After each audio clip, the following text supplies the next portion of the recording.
ਦਰਸ਼ਕੋ break ਤੋਂ ਬਾਅਦ ਤੁਹਾਡਾ ਸਵਾਗਤ ਹੈ ਜੀ ਡਾਕਟਰ ਸਾਹਿਬ। ਇਸ ਵਾਲੇ ਸੈਗਮੈਂਟ ਵਿੱਚ ਆਪਾਂ ਆਪਣੇ ਦਰਸ਼ਕਾਂ ਦੀਆਂ ਲਿਖਤਾਂ ਹੀ ਡਿਸਕਸ ਕਰਾਂਗੇ। ਪਹਿਲਾਂ ਮੈਂ ਚਾਹਾਂਗੀ ਕਿ ਤੁਸੀਂ ਫੇਸਬੁੱਕ ਵਿਊਅਰਸ ਵਾਲੇ ਮੈਸੇਜ ਡਿਸਕਸ ਕਰ ਦਿਓ। ਵੀਰ ਹਰਮੇਲ ਸਿੰਘ ਲਿਖਦੇ ਨੇ, ਵਾਹਿਗੁਰੂ ਜੀ ਕਾ ਖਾਲਸਾ ਵਾਹਿਗੁਰੂ ਜੀ ਕੀ ਫਤਿਹ। ਡਾਕਟਰ ਸਾਹਿਬ ਜੀ, ਸਿੱਖ ਕੌਮ ਦੀ ਆਜ਼ਾਦੀ ਲਈ ਜੂਝਣ ਵਾਲੀਆਂ ਪੰਥਕ ਜਥੇਬੰਦੀਆਂ ਨੂੰ ਬੈਨ ਕਰਕੇ ਸਾਨੂੰ ਜੇਲ੍ਹਾਂ ਵਿੱਚ ਸੁੱਟਣ ਵਾਲੇ ਅਮਰੀਕਨ ਨੀਤੀ ਕਾੜੇ RSS ਦੇ ਮੁੱਦੇ ਉੱਤੇ ਚੁੱਪ ਕਿਉਂ? ਵੀਰ ਹਰਮੇਲ ਸਿੰਘ ਜੀ, ਤੁਹਾਡਾ ਬਹੁਤ ਬਹੁਤ ਸ਼ੁਕਰੀਆ।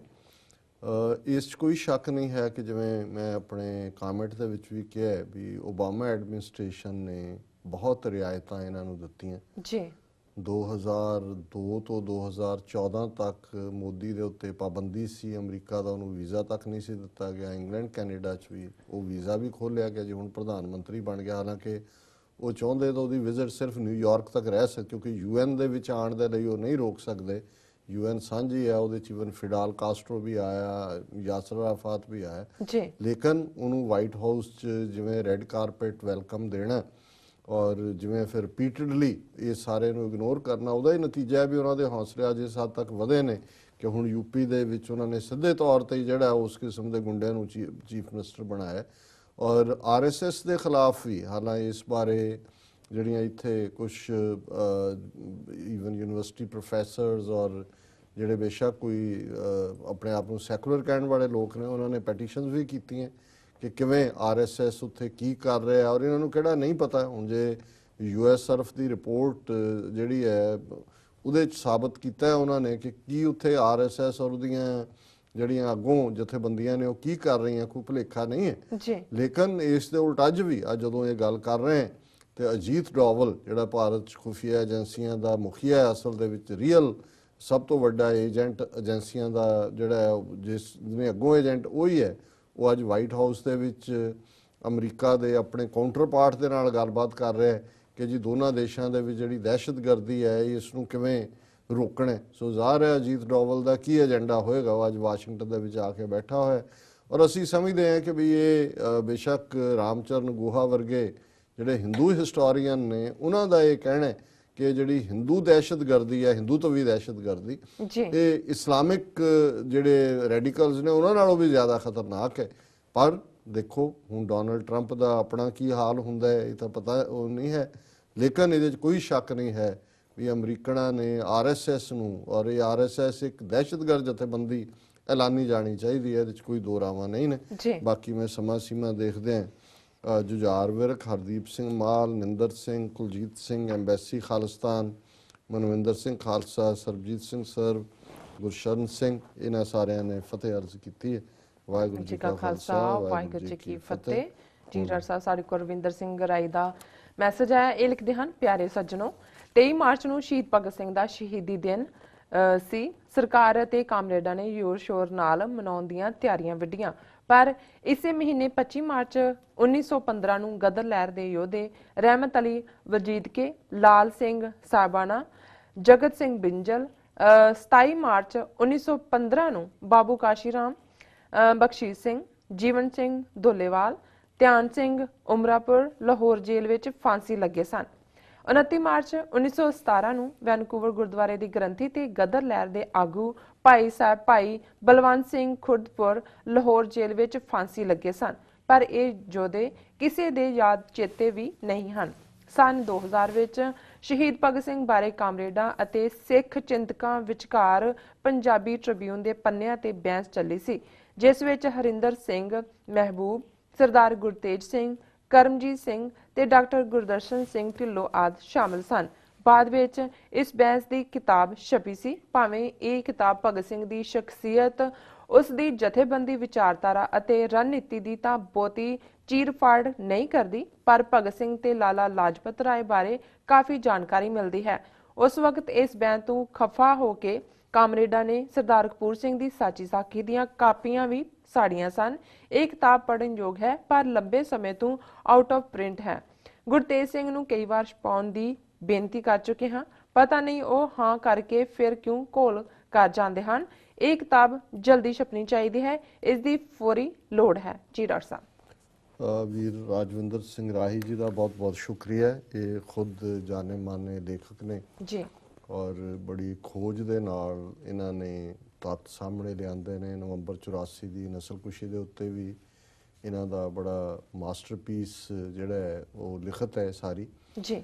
ਉਹਦੇ 'ਚ ਜਿਹੜੀ ਲਿਖਤ ਆਪਣੇ ਆਪ 'ਚ ਹੀ ਮੁਕੰਮਲ ਹੈ, ਮੈਂ ਇਹਦੇ 'ਚ ਬਹੁਤਾ ਐਡ ਨਹੀਂ ਕਰ ਸਕਦਾ। ਉਹਨਾਂ ਨੇ ਜਿਵੇਂ ਰਹਿਮਤ ਅਲੀ, ਲਾਲ ਸਿੰਘ, ਜਗਤ ਸਿੰਘ, ਕਾਂਸ਼ੀ ਰਾਮ ਔਰ ਭਾਈ ਬਲਵੰਤ ਸਿੰਘ ਖੁਰਦਪੁਰ ਜਿਹੜੇ ਗ੍ਰੰਥੀ ਸਨ ਸਿੱਖ ਖਾਲਸਾ ਦੀਵਾਨ ਸੁਸਾਇਟੀ ਵੈਨਕੂਵਰ ਦੇ, ਜਿਨ੍ਹਾਂ ਨੇ ਬੜੇ ਬਹਾਦਰੀ ਦੇ ਨਾਲ ਜਿਹੜਾ ਉਹ ਫਾਂਸੀ ਦੇ ਰੱਸਿਆਂ ਨੂੰ ਚੁੰਮਿਆ ਔਰ ਜਿਹੜੇ ਨੇ ਉਹਨਾਂ ਦੇ ਉੱਥੇ ਜ਼ਬਰ ਦਾ ਵੀ ਸ਼ਿਕਾਰ ਹੋਏ। ਕੁਛ ਜਿਹੜੇ ਏਜੰਟ ਇਹਨਾਂ ਨੇ ਰੱਖੇ ਹੋਏ ਸੀ, ਜਿਹੜੇ ਕਾਮਾਗਾਟਾ ਮਾਰੂ ਤੋਂ ਹੀ ਲੈ ਕੇ ਹੌਪਕਿੰਸਨ ਤੋਂ, ਉਹਨਾਂ ਸਾਰਿਆਂ ਦਾ ਵੀ ਟਾਕਰਾ ਕੀਤਾ ਔਰ ਅਸੀਂ ਇਹਨਾਂ ਦਾ ਸ਼ੁਕਰੀਆ ਅਦਾ ਕਰਦੇ ਹਾਂ। ਇਹਨਾਂ ਨੇ ਸਾਨੂੰ ਲਿਖਿਆ ਔਰ ਕਨਕਲੂਜਨ ਦੇ ਵਿੱਚ ਜਿਵੇਂ ਇਹਨਾਂ ਨੇ ਸਾਚੀ ਸਾਖੀ ਬਾਰੇ ਕਿਹਾ, ਅਫਸੋਸ ਇਸ ਗੱਲ ਦਾ ਹੈ ਵੀ ਜਿਹੜੇ ਸਕਾਲਰਸ ਤੇ ਇਹਨਾਂ ਨੇ ਨਾਂ ਲਏ, ਇਹਨਾਂ 'ਚੋਂ ਬਹੁਤਿਆਂ ਨੂੰ ਅੱਜ ਕੱਲ੍ਹ ਇਹ ਸਾਚੀ ਸਾਖੀ ਦਾ ਫਿਕਰ ਨਹੀਂ ਹੈ ਕਿ ਭਾਈ ਕਿਵੇਂ ਅਸੀਂ ਸਰ ਕਪੂਰ ਸਿੰਘ ਹੋਰਾਂ ਦੀ ਇਸ ਜਿਹੜੀ ਉਹਨਾਂ ਦੀ ਇੱਕ ਲਾਜਵਾਬ, ਇਹਨੂੰ ਤਾਂ ਮੈਂ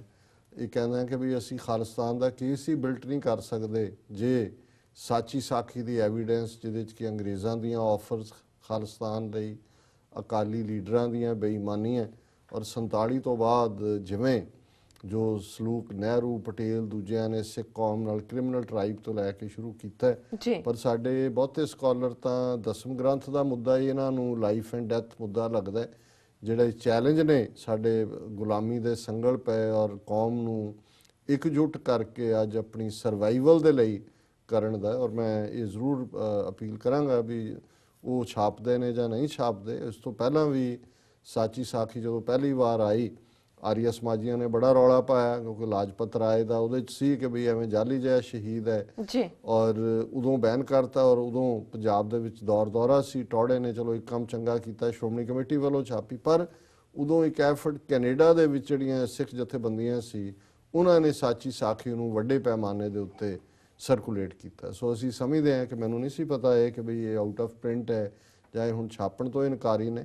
ਇੱਥੇ ਜਿਹੜੀਆਂ ਸਾਡੀਆਂ ਜਥੇਬੰਦੀਆਂ ਜਾਂ ਗੁਰਦੁਆਰਾ ਕਮੇਟੀਆਂ ਨੇ ਉਹਨਾਂ ਨੂੰ ਹੀ ਇਹ ਜਿਹੜਾ ਚੈਲੰਜ ਲੈਣਾ ਚਾਹੀਦਾ ਔਰ ਇਹ ਸਾਚੀ ਸਾਖੀ ਨੂੰ ਵੱਡੇ ਪੈਮਾਨੇ ਦੇ ਉੱਤੇ ਜਿਹੜਾ ਉਹ ਛਾਪ ਕੇ ਔਰ ਵੰਡਣਾ ਚਾਹੀਦਾ। ਜੀ ਡਾਕਟਰ ਸਾਹਿਬ, ਸਾਡੇ ਕੋਲ ਅਗਲਾ ਕਮੈਂਟ ਹੈ ਜਗਦੀਪ ਸਿੰਘ ਜਾਗੀ ਦਾ। ਇਹ ਲਿਖਦੇ ਹਨ, ਫਿਜ਼ੀਕਲ ਐਲੀਮੀਨੇਸ਼ਨ ਦੀ ਜਗ੍ਹਾ ਹੁਣ ਸਿੱਖਾਂ ਦਾ ਕਲਚਰ ਐਸੀਮੀਲੇਸ਼ਨ ਕੀਤਾ ਜਾ ਰਿਹਾ ਹੈ, ਭਾਵ ਗਿਆਨ ਪ੍ਰਬੰਧ ਰਾਹੀਂ ਸਿੱਖਾਂ ਦੀ ਸੋਚ ਨੂੰ ਬਦਲਿਆ ਜਾ ਰਿਹਾ ਹੈ, ਜਿਹਦੇ 'ਚ ਮੀਡੀਆ, ਸਿੱਖਿਆ, ਮਨੋਰੰਜਨ ਦੇ ਸਾਧਨ ਦੀ ਵਰਤੋਂ ਕਰਕੇ ਇਹ ਮਿੱਠਾ ਜ਼ਹਿਰ ਸਿੱਖਾਂ ਨੂੰ ਦਿੱਤਾ ਜਾ ਰਿਹਾ ਹੈ। ਸਿੱਖ ਰਾਜ ਦੇ ਹਵਾਲੇ ਦੇ ਕੇ ਹੀ ਸਿੱਖ ਆਜ਼ਾਦੀ ਮੰਗਦੇ ਆਏ ਹਨ, ਪਰ ਹੁਣ ਜਦੋਂ ਹੁਕੂਮਤ ਨੇ ਸਿੱਖਾਂ ਦਾ ਮਹਾਰਾਜਾ ਹੀ ਹਿੰਦੁਸਤਾਨ ਭਗਤ ਬਣਾ ਕੇ ਪੇਸ਼ ਕਰ ਦਿੱਤਾ ਤਾਂ ਕਿਵੇਂ ਆਪਣੇ ਨਿਆਰੇਪਨ ਦਾ ਨਾਰਾ ਲਾ ਆਜ਼ਾਦੀ ਲਈ ਸੰਘਰਸ਼ ਕਰਾਂਗੇ। ਜਦੋਂ ਕਿਸੇ ਕੌਮ ਨੂੰ ਜਜ਼ਬ ਕਰਨਾ ਹੋਵੇ ਤਾਂ ਉਸਦੇ ਇਤਿਹਾਸ ਅਤੇ ਇਤਿਹਾਸਕ ਨਾਇਕਾਂ ਦੇ ਜੀਵਨ ਨੂੰ ਬਦਲ ਦਿਓ, ਮੌਜੂਦਾ ਕੌਮ ਆਪਣੇ ਆਪ ਆਪਣਾ ਨਿਆਰਾਪਨ ਗੁਆ ਦੇਵੇਗੀ। ਜੀ ਡਾਕਟਰ ਸਾਹਿਬ। ਵੀਰ ਜਗਦੀਪ ਸਿੰਘ ਜਾਗੀ ਜੀ ਦਾ ਸ਼ੁਕਰੀਆ, ਉਹਨਾਂ ਨੇ ਸਾਨੂੰ ਲਿਖਿਆ ਔਰ ਇਹ ਅਸੀਂ ਜਿਹੜਾ ਸੈਗਮੈਂਟ ਮਹਾਰਾਜਾ ਰਣਜੀਤ ਸਿੰਘ ਨੂੰ ਕਿਵੇਂ ਹਿੰਦੂ ਰਾਜਾ ਤਿਲਕ ਔਰ ਮੈਂ ਰਾਜ ਨਹੀਂ ਸੇਵਾ ਔਰ ਇਹ ਸਾਰੇ ਕੀਤਾ ਔਰ ਕਾਫੀ ਪਪੂਲਰ ਹੋਇਆ ਉਹ ਸੈਗਮੈਂਟ। ਸ਼ਾਇਦ 70,000 ਤੋਂ ਜ਼ਿਆਦਾ ਲੋਕ ਜਿਹੜੇ ਨੇ ਉਹਨਾਂ ਨੇ ਉਹਨੂੰ ਦੇਖਿਆ। ਉਸ ਤੇ ਹੀ ਉਹਨਾਂ ਨੇ ਫਿਰ ਇਹ ਕਮੈਂਟ ਵੀ ਕੀਤਾ ਕਿ ਵੀ ਇਹ ਮਿੱਠਾ ਜ਼ਹਿਰ ਹੈ ਕਿ ਵੀ ਉਹਨਾਂ ਨੇ ਹੌਲੀ ਹੌਲੀ ਕਲਚਰਲ ਐਸੀਮੀਲੇਸ਼ਨ ਔਰ ਸੱਚਮੁੱਚ ਅੱਜ ਸਾਡਾ ਵੱਡਾ ਹਿੱਸਾ ਉੱਥੇ ਰਹਿਣ ਵਾਲਾ ਹਿੰਦੂਤਵੀ ਕਲਚਰ 'ਚ ਐਸੀਮੀਲੇਟ ਹੋ ਰਿਹਾ, ਇੱਥੇ ਰਹਿਣ ਵਾਲਾ ਵੈਸਟਰਨ ਜਾਂ ਅਮਰੀਕਨ ਕਲਚਰ 'ਚ ਜੇ ਅਸੀਂ ਦੇਖੀਏ ਜੋ ਜਿਹੀ ਸਾਡੇ ਬੱਚਿਆਂ ਦੀ ਅੱਗੋਂ ਪਹਿਰਾਵੇ ਦੀ ਚੋਇਸ ਹੁੰਦੀ ਹੈ, ਉਹਨਾਂ ਦੇ ਗੀਤ ਗਾਣੇ ਸੁਣਨ ਦਾ, ਉਹਨਾਂ ਨੂੰ ਕੋਈ ਸਾਡਾ ਉਹ ਨਹੀਂ ਚੰਗਾ ਲੱਗਦਾ ਜਿਸ ਕਿਸਮ ਦਾ ਇੱਥੇ ਉਹ ਰੌਕ ਐਂਡ ਰੋਲ ਵੀ ਹੁਣ ਪੁਰਾਣਾ ਹੋ ਗਿਆ, ਜਿਸ ਕਿਸਮ ਦਾ ਖੱਪੀ ਮਿਊਜ਼ਿਕ, ਕੰਨਾਂ 'ਚ ਵੱਜਣ ਵਾਲੀ ਲਾਈਨ ਜਿਹੜੀ ਤੁਹਾਨੂੰ ਸਮਝ ਨਹੀਂ ਆਉਂਦੀ। ਪਤਾ ਨਹੀਂ, ਹਾਲਾਂ ਮੈਂ ਅੰਗਰੇਜ਼ੀ ਸਮਝ ਲੈਣਾ ਹੈ ਪਰ ਮੈਨੂੰ ਅੱਜ ਤੱਕ ਉਹਨਾਂ ਦੇ ਉਹ ਲੱਗਿਆ ਹੁੰਦਾ ਮੈਂ ਉਹਦੇ 'ਚੋਂ ਕੋਈ ਸੈਂਸ ਨਹੀਂ ਮੈਨੂੰ ਆਉਣ ਦੀ ਵੀ ਕਹਿ ਕੀ ਰਹੇ ਨੇ। ਲੇਕਿਨ ਇੱਥੇ ਵਾਲਿਆਂ ਦੀ ਚੋਇਸ ਹੈ, ਉਹੀ ਬੱਚੇ ਬੈਗੀ ਜਿਹੀ ਜਿਵੇਂ ਉਹ ਇੱਥੋਂ ਦੇ ਵਿਗੜੇ ਹੋਏ ਬੱਚੇ ਪਾਉਂਦੇ ਨੇ ਉਹ ਜਿਹੇ ਪਹਿਰਾਵੇ ਪਾ ਕੇ ਖੁਸ਼ ਨੇ।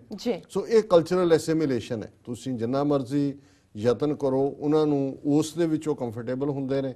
ਇਹੀ ਹਾਲ ਸਾਡੇ ਉੱਥੋਂ ਵਾਲਿਆਂ ਦਾ, ਉਹ ਸਾਰੇ ਹੀ ਜਿਹੜੇ ਨੇ ਉਹਨਾਂ ਨੂੰ ਕੋਈ ਲਾਲ ਧਾਗਾ ਬੰਨਣਾ ਜਾਂ ਕੋਈ ਜਿਹੜਾ ਮੰਦਰ ਜਾਣਾ ਜਾਂ ਤਿਲਕ ਲਾਉਣਾ ਬੁਰਾ ਨਹੀਂ ਲੱਗਦਾ ਉਹਨਾਂ ਨੂੰ, ਉਹਨੂੰ ਲੱਗਦਾ ਵੀ ਇਹ ਐਵੇਂ ਬਾਹਰ ਬੈਠੇ ਸਾਡਾ ਜੀਣਾ ਆਰਾਮ ਕਰ ਰਹੇ ਨੇ।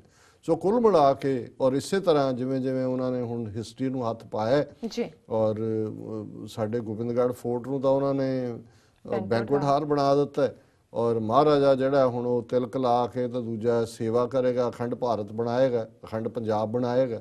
ਉਹਨੂੰ ਇਹੀ ਜਿਹੜਾ ਮੈਸੇਜ ਉਹ ਦੇਣਾ ਚਾਹੁੰਦੇ ਨੇ। ਸੋ ਇਹਨਾਂ ਦਾ ਬਹੁਤ ਬਹੁਤ ਸ਼ੁਕਰੀਆ ਵੀਰ ਜੀ ਨੇ ਸਾਨੂੰ ਲਿਖਿਆ। ਜੀ ਡਾਕਟਰ ਸਾਹਿਬ, ਪ੍ਰੋਗਰਾਮ ਦੇ ਅੰਤਲੇ ਪਲਾਂ ਵਿੱਚ ਤੁਸੀਂ ਸਾਡੇ ਦਰਸ਼ਕਾਂ ਨੂੰ ਦੱਸ ਦਿਓ ਅੱਜ ਦਾ ਵਿਚਾਰ। ਸ਼ੁੱਕਰਵਾਰ ਦੇ ਇਸ ਸੈਗਮੈਂਟ 'ਚ ਅਸੀਂ ਬਾਬਾ ਫਰੀਦ ਜੀ ਦੇ ਸਲੋਕਾਂ ਨੂੰ ਵਿਚਾਰ ਅਧੀਨ ਲਿਆਂਦੇ। ਅੱਜ ਵੀ ਅਸੀਂ 3 ਸਲੋਕ ਬਾਬਾ ਫਰੀਦ ਜੀ ਦੇ ਚੁਣੇ ਨੇ ਜੀ। ਪਹਿਲੇ ਨਾਤੀ ਧੋਤੀ ਸੰਭੀ ਸੁੱਤੀ ਆਏ ਨਚਿੰਦ ਫਰੀਦਾ ਰਹੀ ਸੋ ਬੇੜੀ ਹਿੰਗ ਦੀ ਗਈ ਕਥੂਰੀ ਗੰਧ। ਹੁਣ ਬਹੁਤ ਵਾਰ ਬੇਸ਼ੱਕ ਸਾਡੇ ਸਮਾਜ 'ਚ ਅੱਜ ਵੀ ਅਸੀਂ ਇਸਤਰੀ ਪੁਰਖ ਸੰਬੰਧਾਂ ਨੂੰ ਇੱਕ ਜਿਹੜਾ ਉਹ ਵਿਚਾਰ ਕਰਨ ਤੋਂ ਵੀ ਬਹੁਤੇ ਦੌੜਦੇ ਹਾਂ, ਪਰ ਮੈਂ ਦੇਖਦਾ ਕਿ ਗੁਰਬਾਣੀ 'ਚ ਗੁਰੂ ਸਾਹਿਬਾਨ ਨੇ, ਭਗਤ ਜਨਾਂ ਨੇ, ਬਾਬਾ ਫਰੀਦ ਜੀ ਨੇ ਜਿਹੜਾ ਪਤੀ ਪਤਨੀ ਸੰਬੰਧ ਹੈ ਔਰ ਉਹਨਾਂ ਦੀ ਸਾਂਝ ਹੈ ਆਪਸੀ, ਸਰੀਰਕ, ਮਾਨਸਿਕ, ਅਧਿਆਤਮਕ, ਉਹਨਾਂ ਦੇ ਹਵਾਲੇ ਦੇ ਨਾਲ ਆਪਣੀ ਗੱਲ ਸਮਝਾਈ ਹੈ। ਹੁਣ ਪਤੀ ਪਤਨੀ ਦੇ ਸੰਬੰਧਾਂ 'ਚ ਪਤਨੀ ਜਿਹੜੀ ਹੈ ਉਹ ਤਿਆਰ ਵਿਆਰ ਹੋ ਕੇ ਖੁਸ਼ਬੂ ਦੇ ਨਾਲ ਸੇਜ ਦੇ ਉੱਤੇ ਇੰਤਜ਼ਾਰ ਕਰਦੀ ਹੈ ਪਤੀ ਦੀ ਔਰ ਉਹਦੇ 'ਚੋਂ ਸੌਂ ਜਾਂਦੀ ਹੈ। ਲੇਕਿਨ ਉਹ ਜਿਹੜਾ ਪਤੀ ਨੂੰ, ਕਿਉਂਕਿ ਉਹਨੇ ਰਿਝਾਇਆ ਨਹੀਂ ਹੋਇਆ, ਪਤੀ ਉਸ 'ਤੇ ਖੁਸ਼ ਨਹੀਂ ਹੈ ਜਾਂ ਉਸ ਦੇ ਉੱਤੇ ਉਹ ਰਿਝਿਆ ਨਹੀਂ ਹੋਇਆ, ਤੇ ਉਹ ਉਵੇਂ ਹੀ ਜਿਹੜੀ ਹੈ ਸੌਂ ਜਾਂਦੀ ਹੈ। ਔਰ ਜਦੋਂ ਤੱਕ ਜਿਹੜੀਆਂ ਉਹਨੇ ਖੁਸ਼ਬੂਆਂ ਵੀ ਲਾਈਆਂ ਹੋਈਆਂ ਅਲਟੀਮੇਟਲੀ ਉਹ ਬਦਬੂ ਬਣ ਜਾਂਦੀਆਂ ਸਵੇਰ ਤੱਕ ਔਰ ਉਹਨੂੰ ਉਹ ਨਸੀਬ ਸਾਥ ਨਸੀਬ ਨਹੀਂ ਹੁੰਦਾ। ਅਸਲ 'ਚ ਇਹ ਗੱਲ ਰੂਹ ਦੀ ਹੈ ਕਿ ਵੀ ਜੇ ਅਸੀਂ ਬਾਹਰਲੇ ਕਰਮ ਕਾਂਡ ਕਰਦੇ ਹਾਂ, ਬਾਹਰੋਂ ਅਸੀਂ ਬੜੇ ਧਰਮੀ ਬਣਦੇ ਹਾਂ, ਬੜਾ ਕੁਝ ਕਰਦੇ ਹਾਂ ਕਿ ਵੀ ਆਪਣੀ ਸ਼ਕਲੋ ਸੂਰਤ ਅਸੀਂ ਜਿਹੜੀ ਹੈ, ਲੇਕਿਨ ਸਾਡੇ ਅੰਦਰ ਪ੍ਰੀਤ ਨਹੀਂ ਹੈ, ਸਾਡਾ ਪਿਆਰਾ ਨਿਰੰਕਾਰ ਜਿਹੜਾ ਉਸ ਨਾਲ ਸਾਡਾ ਇਸ਼ਕ ਨਹੀਂ ਹੈ। ਇਸ਼ਕ ਹਕੀਕੀ ਤੋਂ ਅਸੀਂ ਸਖਣੇ ਤਾਂ ਫਿਰ ਭਾਵੇਂ ਜਿੰਨਾ ਕੋ ਬਾਹਰਲਾ ਅਸੀਂ ਜਿਹੜੀ ਹੈ ਪੋਪ ਲੀਲਾ ਕੀਤੀ ਹੈ, ਜਦੋਂ ਉਹ ਖੁੱਲ੍ਹ ਜਾਏਗੀ ਤਾਂ ਫਿਰ ਸਾਡੇ ਜਿੱਦਾਂ ਜੋ ਜੇ ਅਸੀਂ ਬਦਬੂ ਮਾਰਦੇ ਹੈਗੇ ਉਹ ਜਿਹੇ ਹੋਵਾਂਗੇ। ਸੋ ਨਾਤੀ ਧੋਤੀ ਸੰਭੀ, ਸੰਭੀ ਹੈ ਸਜੀ ਹੋਈ, ਨਹਾ ਧੋ ਕੇ, ਸੁੱਤੀ ਆਏ ਨਿਚਿੰਤ ਕਿ ਬੇਫਿਕਰ ਹੋ ਕੇ ਸੌਂ ਗਈ। ਫਰੀਦਾ ਰਹੀ ਸੋ ਬੇੜੀ ਹਿੰਗ ਦੀ, ਬੇੜੀ ਹੈ ਲਿਬੜੀ ਹੋਈ, ਵੀ ਇਨ ਦਾ ਐਂਡ ਉਹ ਇਵੇਂ ਹੀ ਹੈ। ਹਿੰਗ ਦੀ ਕਿੰਨੀ ਮੁਸ਼ਕ ਹੁੰਦੀ ਹੈ, ਇੱਥੇ ਉਹ ਤਾਂ 6 ਕਮਰਿਆਂ ਬਾਅਦ ਜਾਂਦੀ। ਗਈ ਕਥੂਰੀ ਗੰਧ, ਕਿ ਜਿਹੜੀ ਕਸਤੂਰੀ ਲਾਈ ਸੀ ਉਹ ਜਾਂਦੀ ਲੱਗੀ ਤੇ ਅਲਟੀਮੇਟਲੀ ਹਿੰਗ ਦੀ ਹਿੰਗ ਰਹਿ ਗਈ। ਜੋਬਨ ਜਾਂਦੇ ਨਾ ਡਰਾਂ ਜੇ ਸਹਿ ਪ੍ਰੀਤ ਨਾ ਜਾਏ ਫਰੀਦਾ ਕਿਤੀ ਜੋਬਨ ਪ੍ਰੀਤ ਬਿਨ ਸੁੱਕ ਗਏ ਕੁਮਲਾਏ। ਹੁਣ ਇਹ ਵੀ ਇਨਸਾਨੀ ਖੂਬਸੂਰਤੀ ਕਿ ਭਰ ਜਵਾਨੀ 'ਚ ਪਿਆਰ ਜਾਗਦਾ, ਬੁਢਾਪੇ ਦੇ ਵਿੱਚ ਉਹ ਜਿਹਦੇ ਜੇ ਨਹੀਂ ਹੁੰਦਾ ਪਹਿਲੇ ਸਟੇਜ ਤੇ, ਬੁਢਾਪੇ 'ਚ ਹੋਰ ਵੀ ਹਾਲਤ ਵਸਟ ਹੁੰਦੀ ਹੈ। ਤਾਂ ਬਾਬਾ ਫਰੀਦ ਕਹਿੰਦੇ ਨੇ ਕਿ ਵੀ ਦੇਖੋ ਜਵਾਨੀ ਨੇ ਅਲਟੀਮੇਟਲੀ ਚਲੇ ਜਾਣਾ, ਜੋਬਨ ਜਾਂਦੇ ਨਾ ਡਰਾਂ, ਮੈਨੂੰ ਕੋਈ ਫਿਕਰ ਨਹੀਂ ਹੈ ਜੇ ਮੇਰੀ ਜਵਾਨੀ ਵੀ ਚਲੀ ਗਈ ਜਿਵੇਂ ਬਾਕੀਆਂ ਦੀ ਜਾਂਦੀ ਹੈ, ਜੇ ਸਹਿ ਪ੍ਰੀਤ ਨਾ ਜਾਏ। ਪਰ ਜੇ ਜਵਾਨੀ ਜਾਣ ਦੇ ਨਾਲ ਪਿਆਰੇ ਦੀ ਪ੍ਰੀਤ ਵੀ ਚਲੀ ਜਾਏ ਤੇ ਫਿਰ ਮੇਰੇ ਲਈ ਜਿਹੜਾ ਉਹ ਜਿਉਣਾ ਮੇਰਾ ਔਖਾ ਹੋਏਗਾ। ਫਰੀਦਾ ਕਿਤੀ ਜੋਬਨ ਪ੍ਰੀਤ ਬਿਨ, ਤੇ ਜੇ ਜਿਨ੍ਹਾਂ ਨੂੰ ਜਵਾਨੀ ਦੇ ਵਿੱਚ ਵੀ ਪ੍ਰੀਤ ਨਹੀਂ ਮਿਲਦੀ, ਕਿ ਕਿੰਨੀਆਂ ਜਵਾਨੀਆਂ ਕਿੰਨੇ ਸੁਹੱਪਣ ਬਿਨਾਂ ਪਿਆਰ ਤੋਂ ਸੁੱਕ ਗਏ ਕੁਮਲਾਏ, ਕਿ ਉਹ ਫਿਰ ਜਵਾਨੀ ਉਹ ਜੋਬਨ ਸੁੱਕ ਜਾਂਦਾ ਹੈ ਜੇ ਪ੍ਰੀਤ ਨਸੀਬ ਨਹੀਂ ਹੁੰਦੀ। ਮਤਲਬ ਇਹ ਹੈ ਵੀ ਜੇ ਰੱਬ ਦੀ ਪ੍ਰੀਤ ਨਹੀਂ ਹੈ ਤੇ ਜੀਵਨ ਭਾਵੇਂ ਅਸੀਂ ਹੋਰ ਆਸ਼ੀ ਕਰੀਏ ਕਿ ਜੇ ਅਸੀਂ ਬਹੁਤ ਖੁਸ਼ ਹਾਂ, ਲੇਕਿਨ ਉਹ ਇਵੇਂ ਹੀ ਹੈ ਜਿਵੇਂ ਜੋਬਨ ਕੁਮਲਾਇਆ।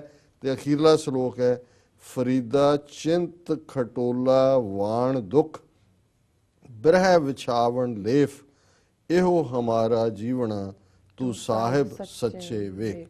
ਹੁਣ ਉਹਦੇ 'ਚ ਉਹਨਾਂ ਨੇ ਕਿਹਾ ਕਿ ਖਟੋਲਾ ਹੁੰਦਾ ਨਿੱਕੀ ਮੰਜੀ, ਕਿ ਮੇਰੇ ਲਈ ਜਿਹੜਾ ਮੰਜੀ ਤੇ ਪੈਣਾ ਉਹ ਇਵੇਂ ਹੀ ਹੈ ਕਿ ਜਿਵੇਂ ਚਿੰਤਾ ਦੇ ਵਿੱਚ ਮੈਂ ਗਰਸਿਆ ਹੋਇਆ। ਵਾਣ ਦੁੱਖ, ਇਹ ਜਿਹੜਾ ਖਟੋਲਾ ਹੈ, ਵਾਣ ਜਿਹੜੀ ਉਹਦੇ ਤੇ ਉਣੀ ਹੋਈ ਹੈ ਮਾਨੋ ਉਹ ਦੁੱਖਾਂ ਦੀ ਵਾਣ ਹੈ।